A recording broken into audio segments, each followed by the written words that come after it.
He's a 9-year-old little girl who for some reason has been abandoned by her parents. She lives in a house all alone and just takes care of herself. Her only friend is a turtle soft toy, whom she calls Francis. A normal day for Stephanie consists of watching cartoons, playing the piano, preparing smoothies for herself and spending time with Francis the turtle. One day when Stephanie turns on the television, the news channel broadcasts the miserable situation of the world where supernatural forces are wreaking havoc in different countries. They also mention that strict quarantine has been declared and people are asked to stay inside their homes. However, Stephanie does not pay attention to such matters and simply changes to a cartoon channel. Being a 9-year-old, she is clumsy at everything she does and often makes a mess of the house. However, she's still content and happy to live alone without her parents. As Stephanie is preparing a smoothie in the kitchen, she hears a sudden noise coming from upstairs. Scared, the little girl rushes there only to find out a ball dropping as if someone is inviting her to play without knowing who the person is. Stephanie yells at him or her and returns to the kitchen. Fortunately, there she steps on a broken piece of glass, which causes her to scream in pain, but as there is no one to look after her, she quickly regroups and leaps upstairs where she grabs a first aid kit and tends to her wounds. Later at night, Stephanie prepares dinner and serves it on a plate for 4 people in the family, 2 for her parents and the other 2 for her brother and herself. She then brushes her teeth, sleeps after reading a tale to her doll Francis. The next morning, Stephanie places Francis on the floor and urges him to play hide and seek, and goes straight to her room and hides inside a makeshift tent. There, while she's looking at her family photo album, Stephanie hears a dangerous creature sound coming from outside the house. Terrified, she closes her mouth and tries her best to remain quiet. The monster howls near Stephanie but leaves when it doesn't see anyone after a while. Stephanie slowly comes out of her tent and approaches the window to take a look at the creature. Sadly, she sees no one and deduces the creature has escaped in nearby woods. She tells Francis that the monster doesn't like noises, so they should remain silent. In the afternoon, as Stephanie is playing football with Francis, she notices her pet rabbit, Mr. Harper, wandering around the garden. It turns out that he has somehow managed to get out of his cage. She asks Mr. Harper to wait for a while and rushes to the kitchen to prepare some food for him. After some time, she comes back with a bowl full of tomato sauce. She then tries to lure Mr. Harper back inside but fails as the rabbit hops towards the woods. After when Stephanie brushes her teeth at night, the electricity suddenly cuts off, making her scared. She then rushes to her brother Paul's room and holds his hand. Strangely, the hand looks pale and weak as if he's already dead, but Stephanie urges Paul to protect her. His hand slowly moves impliedly and that supernatural force is controlling him now. At night, she hears a loud bang by the window, which scares the life out of her. Slowly and warily, she goes to check and finds blood all over the place. The little girl follows the trail and finds her pet rabbit, Mr. Harper, badly injured, bleeding on the table. Enraged, Paul's room and blames him for the rabbit's death and the departure of their parents. Then she picks a baseball bat and starts bashing his body, which is lying on the bed. Because of this, the cloth covering Paul's head slips, which reveals his decomposed face. The following night, it is raining and the power again cuts off. Stephanie goes to the basement to get some candles, and while she notices the washing machine shaking violently like someone is trapped inside. Afraid, she runs straight to her makeshift tent, sleeps late at night. She hears someone opening the door. She walks downstairs to check and sees water everywhere on the floor and assumes that someone has managed to sneak inside the house. Lightning occurs and one can clearly see that someone is standing behind her back. Frightened, Stephanie goes to the bathroom, locks herself inside. The footsteps approaching her, making her close her mouth in horror, but to her surprise, it's her parents, Eric and Jane, who have returned to visit her.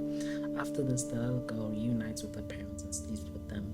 The next day, Jane changes her dress in front of Stephanie, assuming that she's sleeping. However, she's wrong. The little girl is awake and she stares at her mother behind. Strangely, there are some dot-like scars on her mother's belly. She notices her father carrying wooden blocks trying to prepare a fence around the house. He claims that he's doing this to protect the house from the monster. Seeing this, Stephanie rushes to her brother's room but does not find his corpse there. Without notifying anyone, she then walks into the woods in search of her brother, but to her dismay, she finds that her parents already buried Paul near the backyard. Angry, the little girl frantically tries to dig out the body with her hands, but at the same time, she is called by her parents. When Stephanie returns home, her mother, Jane, urges her to never step out of the fence without The next morning, while having pancakes for breakfast, Stephanie asks her mom why she left her alone in the house. Jane replies that it was not her choice because they had assumed that Stephanie was also captured by the monster. Hearing this, the little girl tells her mother that the monster lives in the woods and will attack them whenever there is chaos or noise inside the house. At night, the dead body of Paul is brought back to the house through the window by an unseen force. Both the parents are sad to see this as they had just buried him with heavy hearts. However, Stephanie reacts normally as if nothing had happened during dinner. She asks Eric if the monster brought her brother back, and Eric confirms it. He also tells Stephanie that the monster is after her and will follow them wherever they go. In the next scene, Stephanie secretly enters her mother's room and finds numerous newspapers, articles posted on board, including little children like her committing heinous crimes. Goes to a book kept on the table and gets to know that Jane is actually trying to study brain surgery and its procedures. While she's looking through other posters, Jane rushes into the room, causing Stephanie to hide under the table. Jane looks worried, and when she looks at the brain pictures, she loses her temper and throws them away.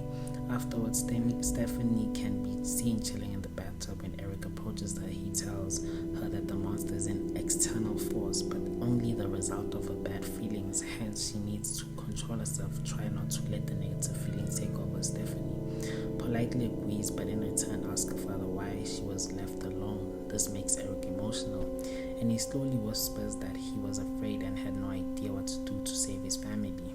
At night, Stephanie walks downstairs and hears her parents discussing ways to keep her under control.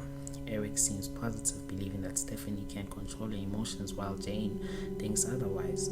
She suggests that they perform a brain procedure, but Eric opposes it, stating that it is high risk. He can continuously mention that he doesn't want to lose his daughter Stephanie, who is hearing all this, doesn't say a word, and simply returns to her home to sleep. In her dream, she hears a strange sound coming from the other side of the entrance door. She walks towards it and notices that it's already open. When she approaches the door, it closes, making her terrified. She slowly opens the door and finds her father's ghost on the other side. With this, she starts screaming and eventually wakes up from a nightmare. However, Stephanie is still not convinced that it was only her imagination. Hence, she goes downstairs and stands in front of the same door, but just then, her parents arrive and comfort her. Stephanie tells Eric that she saw the monster killing him in a dream, and as soon as she says this, the entrance door opens all of a sudden and unseen paranormal force drags Eric out. Seeing this, Jane carries Stephanie and takes her to a hiding place inside a closet. Stephanie asks her mother to remain calm and silent so that the monster won't hear them and return. After a while, everything goes silent and Jane steps out of the closet to check around. When she notices nothing, she confirms to the little girl that everything is under control. But unfortunately, when she asks Stephanie to accompany her, she is pulled by the same unseen force. Frightened, Stephanie runs to her room, grabs Francis, and jumps from the window. She injures herself in the process but gets right back up and tries to climb a ladder, and Jane tries to stop her, but to no avail as the unseen force, which seems to be originating from the little girl herself, keeps dragging them back. Fortunately, Jane uses the last of her strength and pulls Stephanie down from the ladder. But their troubles are far from over. As the parents lie on the ground, a strange creature with tentacles tries to attack them from all sides. Jane orders her daughter to stop, but the little girl is so afraid that she doesn't comply. But before any further damage is caused, Jane wipes out of her chloroformed handkerchief and puts it against Stephanie's face, hence putting her to sleep. The next day, Stephanie wakes up and apologizes to her parents for running out of the house without their permission. Eric comforts her and reveals that she has a monster inside of her. He then tries to hypnotize Stephanie and ask her about what she did to Paul. The little girl closes her eyes and reveals that while she and Paul were carving pumpkins for Halloween, he started teasing her. This is why she attacked him with all her arms and tentacles, saying this much. She again starts becoming violent, but Jane calms her down with the vaccine. Following this, the parents take Stephanie to her operation room. Jane proceeds to cut her head open.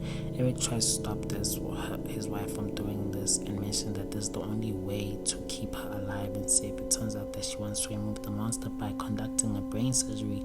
Unfortunately, just before the procedure can begin, the possessed little girl regains her consciousness expands and destroys the whole lab with her powers. In the next scene, Eric is watching the news, which mentions that the medical procedure conducted worldwide to treat children like Stephanie has gone wrong, and large numbers of doctors and other medical personnel have been killed in the process. In the news, it is also mentioned that the medical procedure was the last hope to find a cure now that it has failed. The remaining option is to euthanize the children suffering from this rare condition. In the morning, Stephanie acts as if nothing has happened. On the other hand, the parents plot to kill their daughter by poisoning her hot chocolate. Eric then asks Stephanie to accompany him for a walk into the woods while the father-daughter bonds outside. Stephanie apologizes to her father for hurting him. Eric is moved by the comment, but after a short pause, he asks his daughter to drink the hot chocolate. But right after she can drink, her telekinesis power throws the sipper away and her face turns blue. She tries to control herself but fails, compelling Eric to reach out for his gun and shoot her multiple times. After the incident and a distraught Eric returns home believing that Stephanie has died. He cries pain and expresses his guilt for what he has done. However, the next day when he proceeds to bury Stephanie's body, he finds her standing at the back door of the fence and a dump phone. Eric tries to react, but Stephanie gives him no chance and throws him in the air with her telekinesis power. She then heads towards the bathroom to find Jane, brings her downstairs, mercilessly striking her on the walls. Following this, she stabs Eric with a knife and breaks Jane's body, killing them instantly, telling them that they should have never returned. In the last scene, she destroys the whole house with the telekinesis powers, drags her parents' body outdoors and abandons them at Paul's grave. She also destroys the other properties in the neighborhood after dropping and stepping on a toy. To demonstrate that she has been taken over by the Force, it appears like her shadow has now extended tentacles and now she is more powerful than ever.